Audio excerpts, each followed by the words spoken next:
Lero Factory 265 Media yakutengerani ku France komwe kuli nkhani yomwe yagwedeza dziko lonse lapansi.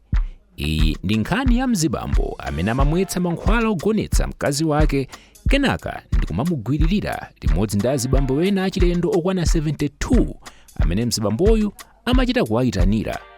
Ngati ndinu alendo pangani subscribe kuti tiziyendera limodzi. Giselle ndi Dominique Pellico onse anabadwa mchaka cha 1952 ndipo anakwatirana mchaka cha 1973. Mzimayi Giselle Pellico anabadwira mdziko la Germany koma makolo ake analochokera ku France. Bambo ake anali msilikali ndipo mwachisoni mayi wake anamwalira iyeyu ali ndi zaka 9. Ngakhale mayi ake anamwalira iyeyu adakali wamng'ono koma anakula bwino kwambiri mosiyana ndi bamboyu yemwe anakula movutika. Mayiyu anakumana ndi mzibamboyu ali ndi zaka 20 pamene ankagwira ntchito ku kampani ya boma yopanga magetsi ndipo bamboyu ankagwiranso ntchito ku kampani yomweyo ngati electrician komanso anali agent wa nyumba ndi malo komanso akuti bamboyu anayeserapo kuyambitsa mabizinesi angapo koma zinakanika chifukwa mabizinesi onsewa anafa. Banjali linkakhala mu mzinda wa Paris ku France ndipo anthu ona ankasirira kwambiri banjali ponena kuti linali banja lachitsanzo koma mkatikati munali zina zimene zinkachitika. Ali pa banja mayiyu anapanga chibwenzi ndi munthu wina kwa zaka zitatu ndipo bamboyo atazindikira zimenezi anakwiya kwambiri ndi kupeza mkazi wina nkumakhala naye. Patapita miyezi yochepa izi zidachitika anthuwo anakambirana ndi kubwerera naso ngati banja. Mchaka cha 2001 banja linathanso. Ulendo uno linatha chifukwa cha kusamvana komwe kunabuka kutsatira mavuto azachuma koma anthuwa anabwerera naso mchaka cha 2007. Mchaka cha 2010 mzibamboyu Dominique Pellico anagwidwa akujambula masiketi azimayi ndi foni yake yam'manja pafupi ndi mzinda wa Paris ndipo anamugamula kuti alipire chindapusa cha 100 euros yomwe tikayika m'makwacha kuno kwathu ku Malawi ndi 182,000 kwacha. Koma anasunga chinsinsi ndipo mkazi wake sanadziwe chilichonse chokhudza nkhani imeneyi. Mchaka cha 2013 awiriwa adapuma pa ntchito inde kupanga retire anasamukira ku dera la Mazan katawuni kakang'ono kumwera kwa dziko la France. Ali kumeneko kusangalala ndi penshoni yawo mayiyu anajoyina kwaya ina nkumakayimba kumeneko pamene bamboyu amasangalala kwambiri ndi kuwera njinga zakapalasa. Nthawi ya holiday ana komanso zidzukulu zawo zimawayendera kumeneko kukawaona. Inde kamoyo kabwino kamene ambiri amalota atamadzakhala akadzapuma pa ntchito. Katikati mwa banja losiririka chotere bamboyu ankamwetsa mkazi wakeyo mankhwala powathira mu chakudya kapena chakumwa. Zikatero mkaziyo amafoka kwambiri ndipo samadziwa chimene chikuchitika ndipo bamboyu ankanengerapo mwayi ndi kumamugwiririra. Nkhani kuti bamboyu amatengera mwayi mayiyo akakomoka ndi kupanga zinthu zina zimene mayiyo sankafuna kuti adzipanga kamagonana ndi bamboyu zimene ife zitivuta kutchula pano popa kudulidwa ku mpingo. Mzibamboyu yemwe amachita izi atamwa mankhwala chopereka mphamvu kwa abambo a Viagra ankajambula pakanema zonse zimene ankachita ndi mayiyu. Akatero amagawa mavidiyo amene amajambulawo magulu ena achinsinsi pa intaneti. Mguluyu ankayitananso anzake kuchokera pa website ya chinsinsi imene amagawa mavidiyo kuti abwere ku nyumba kwawoko kuti akaonere iyeyu akupanga chipongwe mkazi wakeyu pomugwiririra.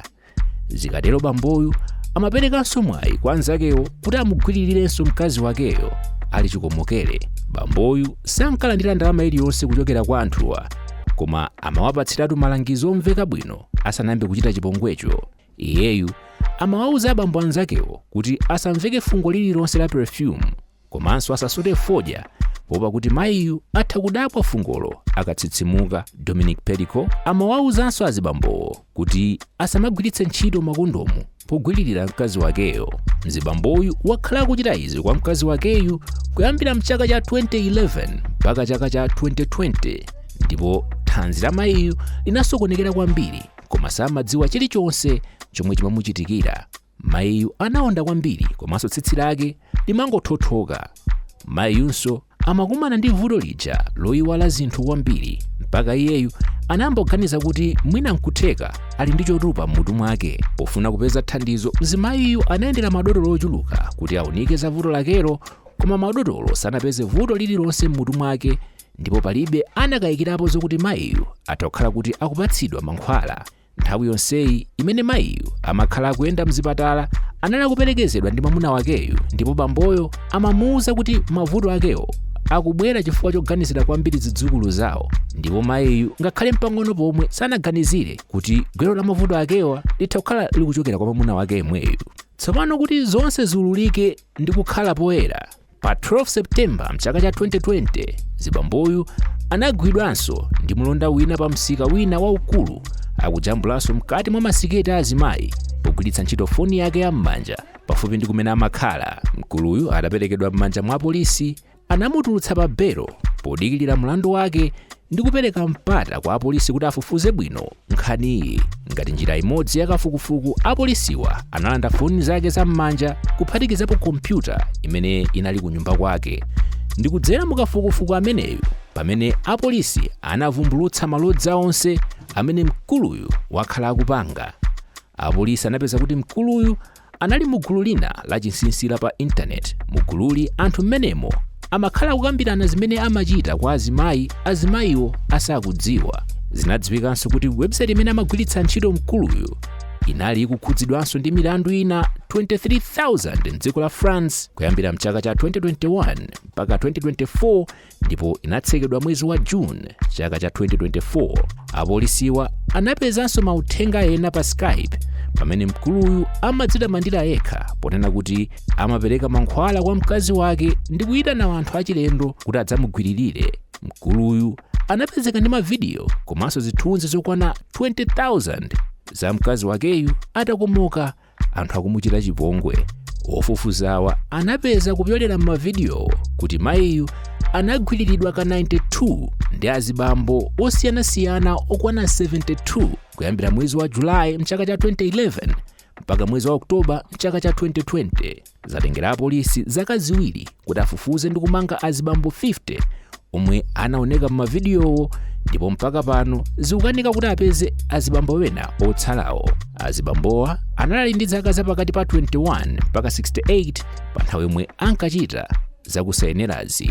Sizinathere pompo chifukwa apolisi apezanso mu kompyuta ya mkuluyu zithunzi zina za azipongozi ake awiri akusamba, ndipo zithunzi izi zinkajambulidwa ndi kamera yachinsinsi yomwe anayika ku bafa ya ku nyumba kwawo. Palinso chithunzi china cha mwana wake weniweni wa mkazi asanavale adagonekedwa pa bedi, ndipo amaoneka kuti analinso atakomoka, zomwe akuganizira kuti nkutheka nayenso anali atapatsidwa mankhwala. Izi zinapangitsa mwana wa mkuluyu Caroline kuti alembe buku lake limene mutu wake ndi ndasiya kukutchulani kuti bambo wanga. Zina ukamva, koma izi ndi zochitika pa dziko lapansili. Mkuluyu walandira chilango chokuti akakhale ku ndende kwa zaka 20, komanso anzake aja amene awagwira awapatsa zaka zosiyanasiyana kuti nawonso akakhale akuseweza jele. Kodi inu mukuona kuti chilango chimene chingamuyenere mkuluyu Dominic Pellico ndi chotani? Tiwuzeni maganizo anu mu comment section.